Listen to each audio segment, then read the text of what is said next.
Professor Ajay Upadhyay, आपके लिए तो अब ऐसा लग रहा है दोनों ही राज्यों से बुरी खबर आ रही है। बीजेपी हिमाचल प्रदेश में भी 35 सीटों पर पहुंच गई है और वोट प्रतिशत जो इलेक्शन कमीशन की वेबसाइट है वो भी हिमाचल में बीजेपी का वोट परसेंट 46% बता रही है, आपका सिर्फ 41%। अगर दोनों ही राज्य हार गए अजय उपाध्याय, फिर तो क्या मिलेगा आपको? दिल्ली के एमसीडी में वैसे ही हार गया, हिमाचल गुजरात भी हार गए, तो आने वाले चुनाव में क्या लेके जाएंगे? मानक जी, प्रदेश की जनता पर पूरा भरोसा है कि वो कांग्रेस पार्टी के पक्ष में और महंगाई और बेरोजगारी के विपक्ष में वोट कर रही है। गुजरात में निश्चित तौर पे जो ट्रेंड दिख रहा है वो ट्रेंड भाजपा के पक्ष में है। आम आदमी पार्टी का कहीं ना कहीं इसमें जो साठगांठ था उसका लाभ भाजपा को जरूर मिलता दिख रहा है। लेकिन ये भी सच है कि गुजरात की जनता के जो मुद्दे हैं उन मुद्दों पर एक प्रतिपक्ष की भूमिका में जनता ने हमें स्वीकारा है और जनता हमें आने वाले समय में भाजपा के उन कुशासन के विरुद्ध लड़ने के लिए, जनसंघर्ष करने के लिए वहां पे छोड़ा है। हाँ, वहां यदि ये रिजल्ट आता है, जो अभी टाइम है 1-2 घंटे का, यदि ऐसा रिजल्ट आएगा तो निश्चित तौर पे हमें अपने संगठन पर भी विचार करना होगा गुजरात के संदर्भ में, और हमें नए सिरे से अपने कार्यकर्ताओं की जो उम्मीद है उस उम्मीद पर खड़ा होने का प्रयास करना होगा। वहां की जनता के हित में भी हमें काम करने के लिए आने वाले 1-2 साल के अंदर जो स्ट्रेटजी बनानी है, रणनीति बनानी है, उस पर हम विचार करेंगे। हिमाचल में आपसे मैं पुनः कह रहा हूं, अभी 11 नहीं बजा है, अभी तो 10 बजने वाला है और 11 बजे तक जो रिजल्ट आएगी कांग्रेस के पक्ष में होगा।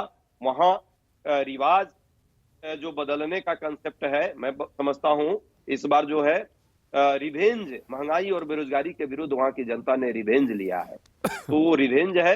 प्रधानमंत्री जी ने हालांकि लगातार प्रयास किया कि यहां तक की धमकी भी हिमाचल की जनता को दी है कि यदि यहाँ हमारी सरकार नहीं आएगी तो हम आपको मदद नहीं करेंगे। बावजूद वहां कांग्रेस के लोगों को यदि समर्थन इस बड़ी मात्रा में लोग दे रहे हैं तो आप समझिए कि जनता प्रधानमंत्री जी के इतने लगातार दौरे के बाद, लगभग 18 कार्यक्रम प्रधानमंत्री जी और अमित शाह जी की हिमाचल में भी हुई है, उसके बावजूद, और जो एक नैरेटिव चलाने का प्रयास था उसके बावजूद भी वहां जनता हमारे साथ दिख रही है। ये कहीं ना कहीं दर्शा रहा है कि कांग्रेस देश के जफर इस्लाम कह रहे हैं अब तो आम आदमी पार्टी भी आपको चैलेंजर के तौर पर अलग अलग राज्यों में चुनौती दे सकती है, आपके लिए खतरे की घंटी है। बीजेपी ने तो अपना वोट प्रतिशत बढ़ाया ही है, 52-53% वोट अगर बीजेपी को असेंबली के इलेक्शन में भी मिल रहा है प्रोफेसर अजय उपाध्याय, तो चिंता की बात तो आपके लिए होनी चाहिए।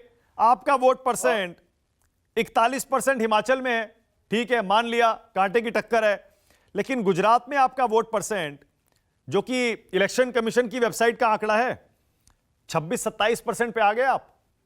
पिछली बार 41% था असेंबली इलेक्शन में। हाँ, मानक जी, एकदम आपकी इस बात से मैं सहमत हूं। यदि ये रिजल्ट फाइनल में आता है, हालांकि अभी 1-1.5 घंटे का टाइम है, अंतिम रिपोर्ट जब आएगी तभी हम इस पर ईमानदारी से इसका विश्लेषण करके आपको इसका जवाब दे पाएंगे। हमारे पार्टी के नेता भी इस पर अपनी वक्तव्य को रखेंगे। लेकिन ये भी सच है, यदि इतना कम आता है तो हमें विचारणीय रहेगा। और जनता ने जो भी हमें आशीर्वाद दिया है, जो भी जिस भूमिका में दिया है, हम उस भूमिका को, एक विपक्ष की भूमिका गुजरात में निभाएंगे। हाँ, अरविंद केजरीवाल जी तो दावे बहुत कुछ कर रहे थे, वो तो लीक कर दे रहे थे कांग्रेस 5 से नीचे आएगी, वो क्या क्या रोज दावा करते थे। क्या हुआ? ठीक है कि उनके कारण भाजपा को लाभ हुआ गुजरात में, और गुजरात की जनता और देश की जनता इस बात को समझ रही है कि वो भाजपा को नहीं हराते हैं, वो कांग्रेस के पीछे पड़ते हैं। बावजूद कांग्रेस के लिए लोगों का समर्थन है और लोगों का भरोसा है कि कांग्रेस ही एक गुजरात जैसे प्रदेश में, जहां मोदी जी और अमित शाह जी का एक तरफा अधिनायकवाद है, उसके बावजूद भी कांग्रेस ही वहां प्रतिपक्ष की भूमिका, संघर्ष की भूमिका ईमानदारी से जनता के हित में निभा सकती है, और वो रोल हमको गुजरात की जनता देते हुए दिख रही है।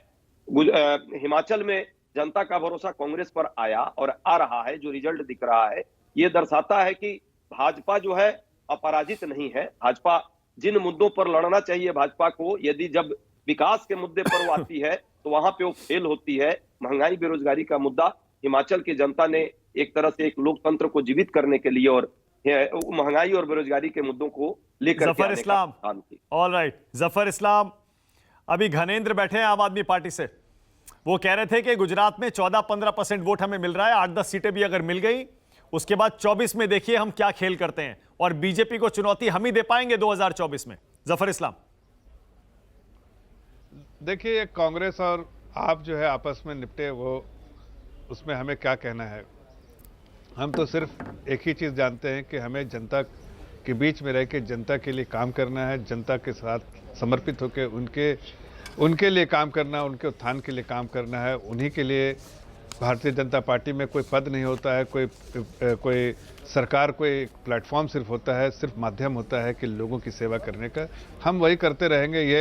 ये लालच, जिस लालच में रहते, मैंने कहा ना कि इनको परिवार चाहिए और वह जनता के लिए हम जो है प्रदेश के लिए काम करते हैं। तो हमें, हमारे और उनमें फ़र्क यही है, इसलिए आज रिजल्ट भी इसीलिए फ़र्क दिखाता है।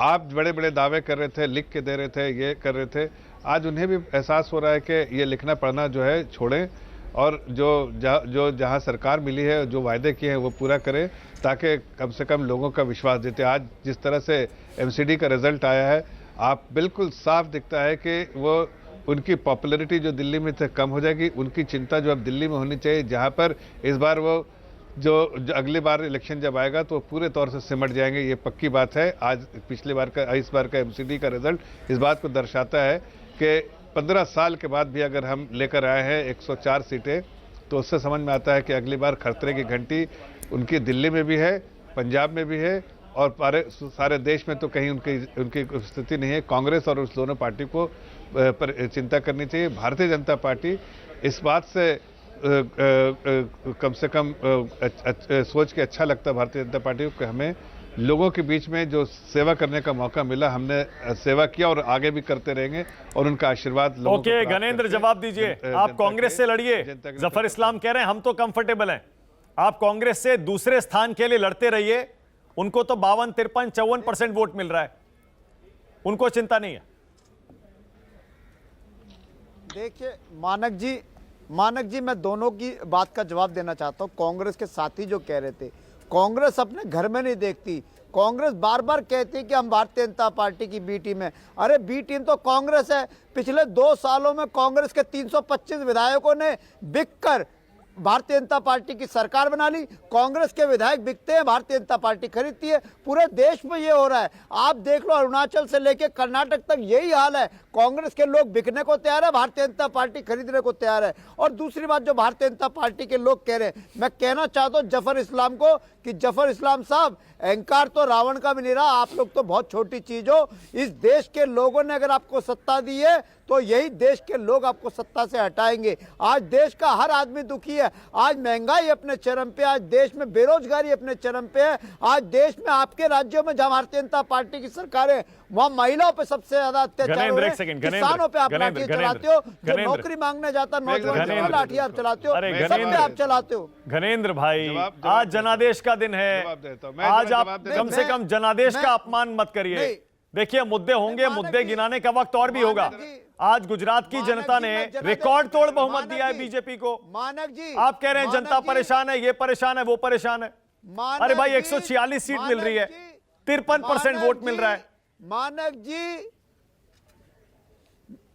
मैं जरा जवाब देता हूं इनको। मानक जी, जनता का जनादेश हमारे सर माथे पे, लेकिन जो अहंकार की बू इनकी बातों में आ रही है, मैंने उस अहंकार का जवाब दिया है। मैंने कांग्रेस को उस बात का जवाब दिया जो कांग्रेस आए दिन सोते जागते हमें कहती कि भारतीय जनता पार्टी की बी टीम में कांग्रेस के विधायक बिकते हैं, भारतीय जनता पार्टी खरीदती है, सरकारें बनाती है, ऑपरेशन लोटस चलाती है और इल्जाम हमारे ऊपर आता है। जफर इस्लाम जवाब दे रहे हैं। जुगलबंदी है भारतीय जफर इस्लाम बोल रहे हैं, कांग्रेस की। बोलिए जफर भाई, बोलिए। इल्जाम हमारे ऊपर लगाते हैं। हमने तो इतना कहा था, सिर्फ इनको शायद इनको जानकारी नहीं है अपने पार्टी के बारे में। अहंकारी पार्टी तो आपकी, जिन्होंने कहा था लिख के देते हैं, आपके मुखिया ने कहा था कि हम यहाँ जीतेंगे। हमने कोई ऐसी बात नहीं थी। हमने कहा था कि हम आशीर्वाद हमें प्राप्त है जनता का, हम उन्हीं के लिए समर्पित है। न इसमें कोई अहंकार की बात है, न कभी भारतीय जनता पार्टी अहंकार में रहती है। अहंकार तो उन लोगों का झलकता है जब वो कहते हैं कि हम जीत के बारे में लिख के दे देते हैं कि आप जीतेगी। आज कहाँ है आपको आप ही नहीं पहचान पा रहे हैं। ऐसी हालत में आप खड़ी हो गई है। न तो कांग्रेस पहचान पा रही है अपने आप को, न तो आप पहचान पा रहे हैं अपने आप को। आज पहचान जनता की नज़र में किसकी है? भारतीय जनता पार्टी की है। और इसलिए कि हमने बार बार कहा कि हमें ये सत्ता हमारे लिए एक प्लेटफॉर्म है सेवा करने का। हमें कोई सत्ता का मोह नहीं रहता, आप लोग को सत्ता का मोह रहता है। कहते थे गाड़ी नहीं चाहिए, बंगला नहीं चाहिए, फलाना नहीं चाहिए, ढमकाना नहीं चाहिए। हम तो जनता के सेवक हैं, हम तो सेवक होके आए। जो अन्ना हजारे को लात मार दे, ओके, लोगों अपने एक जफर इस्लाम एक सेकंड रुकिएगा। इस वक्त की ब्रेकिंग न्यूज फिर से एक बार, कांग्रेस बहुमत के आंकड़े के पार पहुंच गई है। हिमाचल प्रदेश में 36 पर कांग्रेस आगे हो गई है, 35 है बहुमत का आंकड़ा और 29 पर है बीजेपी।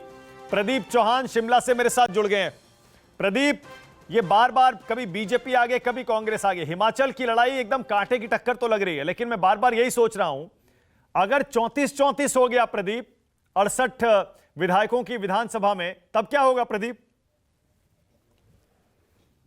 देखिए मानक, ये तो एक रिकॉर्ड बुक में जाएगा सबसे पहली बात तो, लेकिन 34-34 ना हो, अपना जो एग्जिट पोल था 33-33 वो हो सकता है। और उसके बाद आप सोचिए जो 2 इंडिपेंडेंट होंगे उनकी वैल्यू कितनी होगी, या फिर कहीं 32-32 हुआ, 4 इंडिपेंडेंट आए। और इंडिपेंडेंट क्योंकि अभी 2-3 जगह पे इंडिपेंडेंट अच्छा परफॉर्म कर रहे हैं और उम्मीद की जा रही है कि 2 कम से कम इंडिपेंडेंट है ऐसे जो बाजी मार जाएंगे। और ये दोनों के दोनों बीजेपी के हैं, बीजेपी से नाराज नेता हैं। और एक जगह शायद सीपीएम थोड़ा सा अच्छा परफॉर्म कर रही है, तो सीपीएम को आप मान के चलिए कि वो कांग्रेस के साथ जाएगा। लेकिन जो बीजेपी वाले हैं दोनों, उनमें से हालांकि एक ने कह दिया था कि भाई मैं तो उधर जाऊंगा जिसकी सरकार बनेगी। और इंडिपेंडेंट में ज्यादातर यही होता है। देखिए जब इससे पहले 1998 में ऐसा हुआ था कि दोनों सीट बराबर हो गए थे, तो वहां पर जो हिमाचल विकास कांग्रेस पार्टी बनाई थी पंडित सुखराम ने कांग्रेस से अलग होके, वो किंग मेकर बन गए थे। और एक इंडिपेंडेंट थे रमेश धवाला, वो किंग मेकर बन गए थे। उन्होंने फिर उसमें सारे सबको मंत्री बनाया गया था। प्रेम कुमार धूमल मुख्यमंत्री बने थे शांता कुमार की जगह, बीजेपी ने उन्हें बनाया था। तो अगर इस तरह की आगे तो समझ लीजिए कि जो 2 इंडिपेंडेंट या 3 इंडिपेंडेंट जीतते हैं किंग मेकर होंगे। लेकिन मैं इसलिए कह रहा हूं माने कि देखिए हिमाचल में हर राउंड में कहीं 200 का फर्क पड़ रहा है, कहीं 300 का फर्क पड़ रहा है, कोई आगे कोई पीछे इसलिए हो रहा है क्योंकि छोटी कॉन्स्टिट्यूंसीज होती है, कम वोट है। तो अभी थोड़ा सा मुझे लगता है जब फाइनल रिजल्ट आएगा शायद हो सकता है दोनों पार्टियों में 4-5 सीटों का फर्क रहेगा, क्योंकि अभी भी ऐसा लग रहा है दोनों पार्टियों में इतना फर्क रहेगा। और 1-2 इंडिपेंडेंट भी आएंगे, मतलब टोटल फासला जो भी पार्टी हारेगी वो समझ लीजिए कि उसको कम से कम 6 सीटों का कमी रह जाएगी। इतना तो होना चाहिए। Okay, alright. नमस्कार, मैं हूं मानक गुप्ता। अगर आपको हमारा ये वीडियो पसंद आया हो तो इसे लाइक और शेयर जरूर करें, और हाँ, हमें सब्सक्राइब और फॉलो करना ना भूलें ताकि आप देश और दुनिया की कोई खबर मिस ना करें। तो जुड़े रहिए हमारे साथ और देखते रहिए न्यूज़ 24।